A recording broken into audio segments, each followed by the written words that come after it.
Assalamualaikum warahmatullahi wabarakatuh.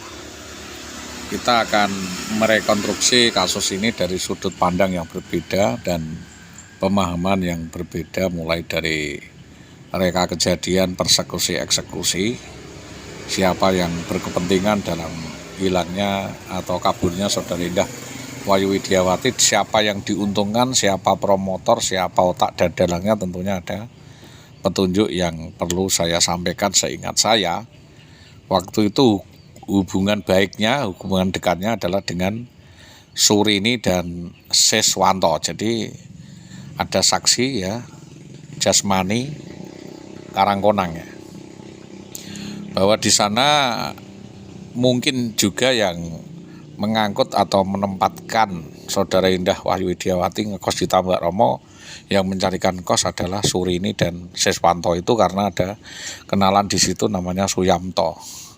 Jadi kita mulai dalami itu di situ, sejauh mana kasus itu berjalan dan dikemanakan kasus ini. Kami meminta agar semuanya jelas, siapa-siapa saja yang terlibat di dalam kasus ini dan modusnya bagaimana saja. Tentunya kami meminta kepolisian membongkar selebar-lebarnya, membuka keran kasus ini selebar-lebarnya, siapa saja otak dalangnya. Jadi ini tidak serta-merta urusan keluarga, tetapi adanya pihak ketiga yang intervensi, yang memfasilitasi dan memberikan tempat dari kejahatan itu sendiri dan mendukung, di mana mungkin juga turut serta mengeksplorasi atau memanfaatkan. Jadi ini tindak pidana penculikan orang, di mana orang yang diculik itu memang dengan sengaja dirancang untuk melakukan serangkaian kejahatan, termasuk juga disuruh melayani laki-laki hidung belang atau sebagai lonte atau sebagai pemuas seksual untuk gratifikasi seks, untuk gratifikasi jabatan dan lain sebagainya, karena memang banyak pejabat-pejabat, oknum pejabat di dinas pendidikan yang hidung belang. Maka kebelangan hidung belang itu tadi yang saya minta diselidiki, diteliti dengan sangat seksama, karena tentunya kita membuktikan sesuatu yang sifatnya mesum itu antara kedekatan sebagai teman dan permesuman itu sangat tipis. Maka dari ini saya fokusnya kepada penagihan alas hak, karena kenapa kok sampai dilakukan seperti itu, kok mau kalau tidak ada suatu konsensus atau kesepakatan tertentu yang dilakukan oleh yang bersangkutan, yaitu Indah Wahyu Widiawati itu sendiri. Tentunya hal itu sangat muskil atau sangat mustahil atau sangat tidak memungkinkan. Jadi ini suatu kejahatan itu karena ada kesempatan. Jadi kewaspadaan itu perlu dan penting. Karena di situ saya tertarik untuk mengungkap kasus ini, banyaknya keterlibatan yang belakangan mau bertanggung jawab. Belakangan itu mengaku bertanggung jawab tentang minggatnya Indah, terutama adalah keterlibatan Kami Tua Karanggaya atas nama Subi. Ya, yang tahu-tahu pasang badan dan menantang saya di Balai Desa karena dia merasa dialah yang bertanggung jawab ya tentang minggatnya Indah. Dia mengatakan tidak benar kalau Bambang Permadi membawa lari istri saya, tetapi dialah yang menyingkirkan istri saya dari Karanggaya. Harus ditanyai apa maksudnya itu. Pernyataan yang dilontarkan itu, kalau dialah yang bertanggung jawab tentang minggatnya Indah dari Karanggaya, itu tanggung jawabnya dia seperti apa? Apakah mau penguasaan TPQ, penguasaan MI? Tentu sifatnya politis. Kita juga mau pertanggungjawaban Warso sebagai kepala desa pada saat istri saya minggat dari rumah. Terlibat masalah apa Warso ini? Dan Semi yang waktu itu memang LMD, juga Seswanto ketua BPD saat itu, ini mewarnai dan melingkupi suatu kejadian. Di samping memang ada orang-orang luar dari desa situ yang ada di Tambak Romo waktu itu. Suudi, saya tanya kepada Suudi, pura-pura tidak tahu. Jawaban saya tanya baik-baik, apakah Bapak tahu di mana posisi istri saya? Dia mengatakan, wah saya tidak tahu. Dan belakangan istrinya namanya Sukawati menceritakan bahwa istri saya disekap atau ditahan oleh Bambang Permadi di rumahnya Sri Tomo Tambak Romo. Sri Tomo itu ibunya, katanya ibunya Bambang. Maka dari ini kasus ini saya minta dibuka lebar-lebar, terbuka saja. nanti di restoratif of justice. Kalau memang itu formulasinya adalah KDRT semacam apa yang saya lakukan terhadap istri saya. Saya meragati dia, saya menyekolahkan dia sampai dia nyalon dewan, sampai nyalon PNS jadi PNS. Kalau dia tidak mau dan tidak mau dengan sendirinya, ya biar dilakukan dengan sendirinya. Tapi di situ ada unsur eksekusi dan persekusi. Yang dilakukan di Jalan Mojolawaran Gabus itu adalah suatu kontemplasi yang baru atau suatu kejadian yang baru. Dan itu temuan kenyataannya bahwa yang mengotai dan melakukan eksekusi adalah Bambang Permadi. Jadi saya minta supaya Bambang Permadi kembali dipanggil untuk diminta keterangan yang benar aja. Bukan karena keterangan saya, tetapi fakta memang seperti itu. Saya tidak beropini karena apa? Menculik, membawa kabur istri orang tanpa pertanggungjawaban sampai 14 tahun itu suatu kejahatan, Mas. Apalagi di situ ada anaknya dan anak saya. Kalau masalah ekonomi, masalah martabat dan lain sebagainya itu bertata jenjang. Semua orang punya harkat, punya martabat. Tetapi pengurusan kasus itu harus sesuai dengan SOP, tidak seluruh kepolisian seenaknya mengurusi perkara. Yang ngurusi perkara ada bagiannya sendiri, reskrim. Kalau tidak reskrim, ya tidak bisa. Dan mengarah-arahkan seolah-olah itu adalah suatu kejahatan dan lain sebagainya. Yang jahat siapa? Wong saya dieret-eret kok.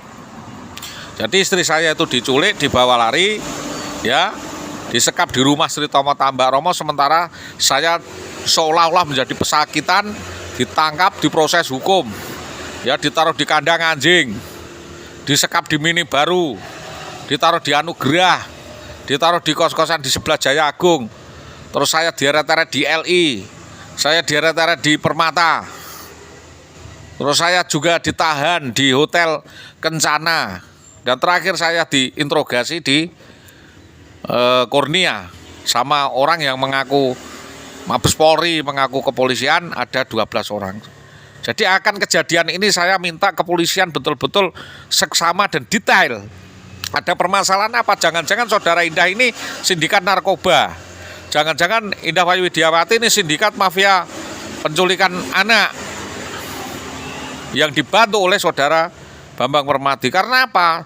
Setelah kejadian penculikan itu memang ada kejadian lanjutan di mana saya dipersekusi dan dieksekusi, disuruh untuk menyediakan sejumlah uang sampai 600 juta.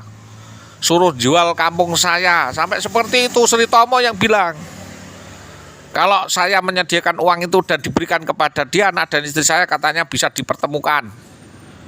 Nah ini permasalahan apa? Saya minta sampai dengan saat ini siapa saja yang terlibat. Kalau memang ada orang dalangnya siapa? Kalau memang itu ada permainan dari ipar saya, adik saya, ibu saya, ya harus memang direkonstruksi semua. Siapapun yang terlibat dalam perkara ini yang mempermainkan saya sampai saya seperti ini harus diproses secara hukum. Atau justru pelakunya dari mertua. Saya bahkan cari istri saya ke mertua, saya tidak tahu di sana, ternyata di sana. Ya, saya menyatakan, loh istri saya di mana? Loh, ternyata keluar dari kamar. Berarti itu ada permainan mertua, ada permainan mamo, ada permainan kami tua Godo Subi dan istrinya. Ini sindikat mafia luas nih, Mas. Ini tidak main-main. Saya minta perkaranya ini yang digelar diperkarakan. Jadi peristiwanya ini yang harus diproses. Jadi janganlah kita mempermainkan permasalahan dan nasib orang, karena ini kaitannya dengan surat menyurat, kaitannya dengan kehidupan seseorang, pericara hidup orang lain, manajemen di dalam rumah tangga orang itu macam-macam. Kalau saya meminit istri saya seperti itu, yang tidak terima ke orang luar. Nah kalau memang itu mau dimainkan orang luar, ya saya tuntut sendiri. Karena apa? Sudah persepakatan seperti itu, belakangan dia mengkhianati dan membuat rekayasa seolah-olah ada KDRT. Berarti itu permainan kedua. Maka dari ini saya menuntut keadilan siapapun yang terlibat di dalam rekayasa penculikan, perampasan dan aksi menggondol kabur atas anak dan istri saya ini untuk dituntut secara hukum. Itu adil namanya. Dan saya ini adalah korban. Kalau maunya itu korban dijadikan tersangka, pelapor jadikan tersangka, kok enak men. Supremasi hukum di Indonesia rusak, kacau. Maka saya mintalah aparat kepolisian, kejaksaan ini turun semua, menyelidiki kasus ini, mengembangkan kasus ini, siapa saja yang terlibat otak dalang daripada perkara ini untuk dapat direkonstruksi. Kita udah mempertanyakan Pak kasus ini sampai ke kejaksaan. Katanya P19 dikembalikan lagi ke tangan. Saya disuruh pra-peradilan. Ini gimana ini? Jadi saya minta seluruh sivitas, seluruh sektor bekerja sama di dalam mengungkap kasus ini. Saya minta siapapun yang terlibat di dalam kasus ini dan mendalangi kasus ini untuk dituntut secara hukum. Itu saja. Kalau tidak didenda. Kalau memang itu masih menjabat ya dipecat. Kalau polisinya itu repot ya dipecat saja. Ini angel temen Pak, ngurusi wong siji wae angel ngene kok. Apalagi ngurusi banyak orang. Ini kasus hukum Pak. Kita sudah melaporkan Propam katanya seperti itulah. Propam sendiri membuat jawaban berbalik. Kepolisian menyatakan seperti itu, di Propam beda. Propam mengatakan benar Bambang Permadi telah membawa lari istri saya. Tetapi di Polres sendiri tidak mengatakan seperti itu. Jadi tidak dapat dipertanggungjawabkan. Pernyataan daripada inspektorat itu adalah idenya sendiri, pembelaannya sendiri seolah-olah tidak benar. Karena apa? Memang dia itu pantasnya dibegitukan. Jadi itu yang saya minta seluruh sivitas ini untuk mengejar kasus ini. Ini kasus ini tidak hanya perkara Indah saja, tetapi itu ada perkara dari pihak mertua di Magelang yang merekayasa saya supaya saya jadi ATM, supaya saya cari duit untuk ngurukin das-dase kuwi. Jadi sekarang saya balik, saya tuntut itu yang melakukan pelanggaran-pelanggaran hukum terhadap saya, termasuk kepala-kepala sekolah dan kepala dinas di Tambak Romo. Itu yang saya mau nih dari Kapolsek Tambak Romo, minta kerjasamanya yang baik secara sinergis. Saya akan memberikan kesaksian tentang penyelidikan saya lakukan. Nanti bisa bekerja sama dengan lidik 2, lidik 4, lidik 3, dan lidik 1. Karena sudah saya sampaikan di lidik 1 ya 277 KUHP. Ya, lidik 2 tentang penganiayaan yang dilakukan para pihak pada saya. Lidik 4 ya tentang KDRT itu Faide. KDRT-nya Faide, yang melakukan KDRT justru Indah sendiri kepada saya. Yang memfitnah dia itu memfitnah dirinya sendiri. Badannya dijeblok-jebloknya sendiri Pak. Sering melakukan hal seperti itu. Memecahkan gelas, tangannya diri sendiri, hanya minta kulkas atau mesin cuci. Jadi kalau minta apa-apa itu ngambek, ngamuk Pak. Sukanya nyolong itu Pak. Main nyolong uang orang itu 5 juta, 10 juta itu duduk duit itu Pak. Enggak 100-200 ribu, 5 juta, 80 juta, 40 juta itu sudah dianggap biasa. Dan setelah dapat uang modusnya lari. Yang dijadikan borok saya. Jadi tolong Pak, kasus ini digelar ulang. Tersangkanya jelas Indah Wayu Widiawati. Pembuktiannya dia yang membuat kelakuan itu ya yang buktian dia. Wong barang bukti dihilangkan kok. Saya ya bisa cuma memberi keterangan. Itu yang dapat kami sampaikan kepada pihak kepolisian dan Reskrim Polsek Tambak Romo. Sejak pertama sudah saya sampaikan berkali-kali di Polsek Tambak Romo ditolak. Kalau di Winong memang nggak ada fakta kejadian apapun, bahwa saya baik-baik saja kok. Ya enggak mau memberi keterangan bahwa saya baik-baik saja. Saya punya integritas di desa. Saya anggota BPD, saya tokoh desa. Jadi tidak ada permasalahan apa-apa di Karangkonang saya. Kejadiannya persekusi dan eksekusi itu kan di Gabus. Di wilayah hukum Gabus. Dan Gabus juga sudah berkoordinasi ya, entah kesimpulannya Gabus bagaimana silakan terserah. Dan sekarang saya minta Tambak Romo ini membuat reklamasi sendiri terkait dengan hubungan-hubungan kedinasan ini untuk diperjelas. Apakah ada aksi mesum atau aksi nggak jelas yang dilakukan oleh pejabat-pejabat di SD 03 Tambak Romo tentang kelakuan saudara Indah Wayu Widiawati?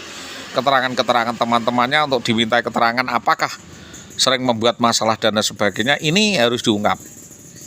Jadi saya mohon atas kerjasama yang baik semua pihak, terutama dari APH kepolisian untuk serius mengungkap kasus ini. Serius Pak, saya minta keadilan.